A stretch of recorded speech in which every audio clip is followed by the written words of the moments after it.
Good evening, my name is Marion Brunt. I'm a veterinary surgeon, although not in practice at the moment. My research subject is the use of antibiotics in cattle in Ireland.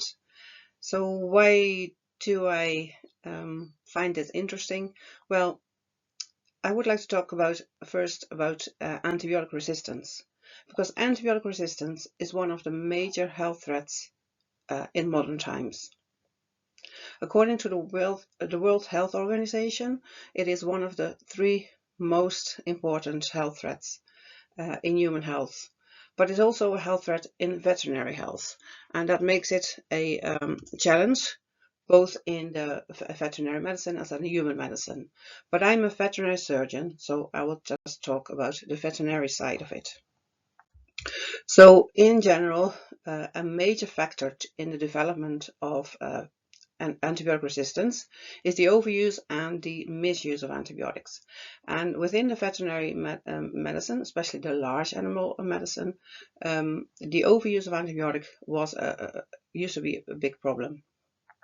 So within Europe, the sales data of antibiotics, the veterinary antibiotics, were recorded since 2012, just to get an idea of how much antibiotic is used and to see to get awareness of how much antibiotic is used in the veterinary field. And although it was declining, so the last antibiotic is used now compared to years ago, it was still too much. So they changed the rules and regulations in January 2022. So here in Ireland, the new regulation started in January 22, and what we wanted to see is within the cattle farming, so within the cattle population in Ireland, is the use of antibiotics, did it make a change, the new rules and regulations? Did it have an effect? So how did we do that? So we did a survey in cattle farmers, and we did a survey for veterinary surgeons. Both were online surveys, and after the surveys we're gonna have a look at the data, the sales data of the antibiotics, and we'll specifically look at the sales data of the antibiotics for cattle. So just to see for the cattle branch, let me say, did they see an effect of the new rules and regulations? So what did we do? Well, we worked together with Animal Health Ireland, and from all the farmers that are connected to Animal Health Ireland and who did indicate that they want to participate in surveys from Animal Health Ireland. We took 1,000 farmers of that, and we split it in 500 beef cattle farmers and 500 farmers with a dairy herd. And from the 1,000 farmers in total, 111 participants responded to the survey. Excuse me. So the questions of the survey were split in groups. We had a group of questions about the farmer and the farm. So, the age of the farmer, does he have a job outside of the farm, and how many hours does he spend on the farm, etc. And from the farm itself, what type of farm does he have, and where is the farm? Questions like that. And then we have the group of questions about the common diseases, or the common infectious diseases on the farm, and the possible treatment for that disease on the farm, and for possible changes in the therapy. Then we had a group of questions about, let me say, the behavior in dealing with the antibiotics. So if the VETS describes antibiotics, do you follow the prescription? What do you do with the antibiotics that's left over? Would you use antibiotics that you have on an animal without consulting the vet? And questions like that. And then we had a couple of questions about the relationship with the veterinary surgeon. Do you feel pressured by your veterinary surgeon to change your antibiotic use on the farm? Questions like that. So that was in short, the survey for the farmers. Then we sent a survey to vets, and for the vets, it's the same was there. So we had vets who were connected to Animal Health Ireland. Maybe they participated in other projects of Animal Health Ireland. So in total, 1,040 vets were invited to join the online survey, and 86 participants responded. So the questions for the vets were about the same as for the farmer. So questions about the vet and the veterinary practice they work in. For their therapy they use for infectious diseases, did they change, if needed, did they change the therapy?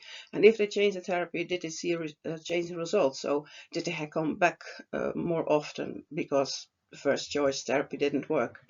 Questions like that. And again, for this group, did they feel that the relationship with the farmer changed? So did they feel pressure from the farmer to prescribe the old medication? So in general, it was a positive outcome for the two surveys. So both the vets and the farmers, the majority of them, they changed their use of antibiotics. In general, they reduced the use of antibiotics, so that is positive. And they changed, usually they were more focusing on prevention, and in the way that, for example, they would go vaccination or have changes in other changes in farm management. As some of the vets were saying, well, instead of the antibiotics I was using before, now I use the first choice antibiotics. And what the vets mostly said, and the farmers as well, is that the relationship changed in a way that the vet is more an advisor. Instead of waiting until you have a problem on the farm beforehand, you work together to try to prevent any diseases from starting on your farm.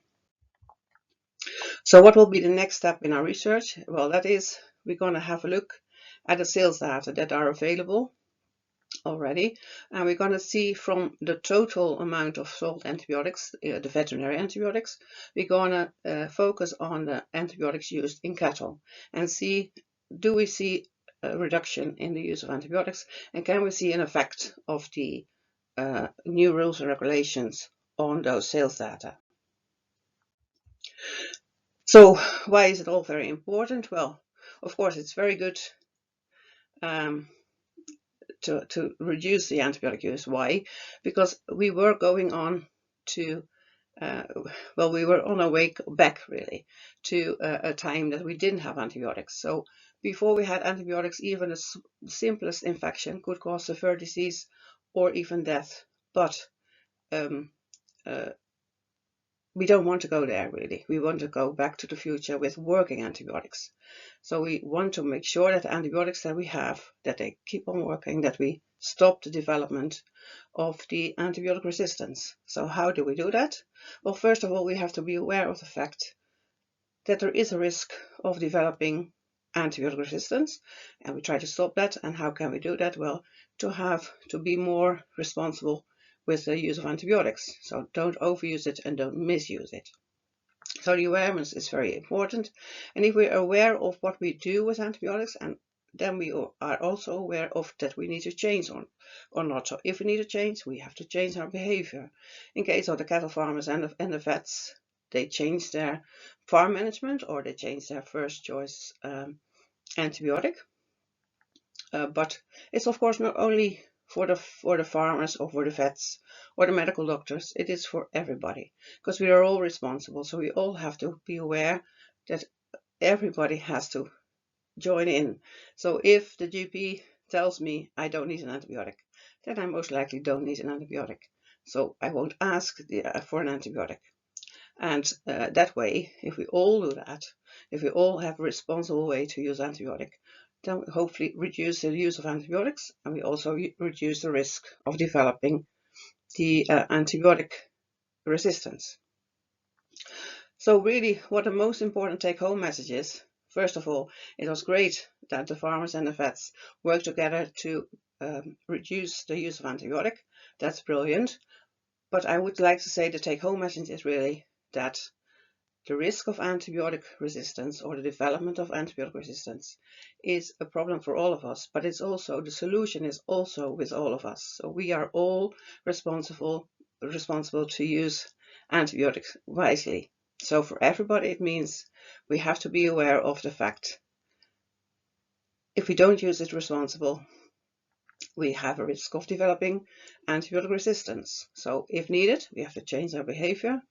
and that way we can reduce the antibiotic use, and we can therefore reduce the risk of developing antibiotic resistance. And I'll leave you with a beautiful picture of my favorite beach here in the area, which is Mollockmore Beach. And I like it most because it is, as you can see, sometimes joined with a cattle from the nearby farm. If you have any questions, let me know.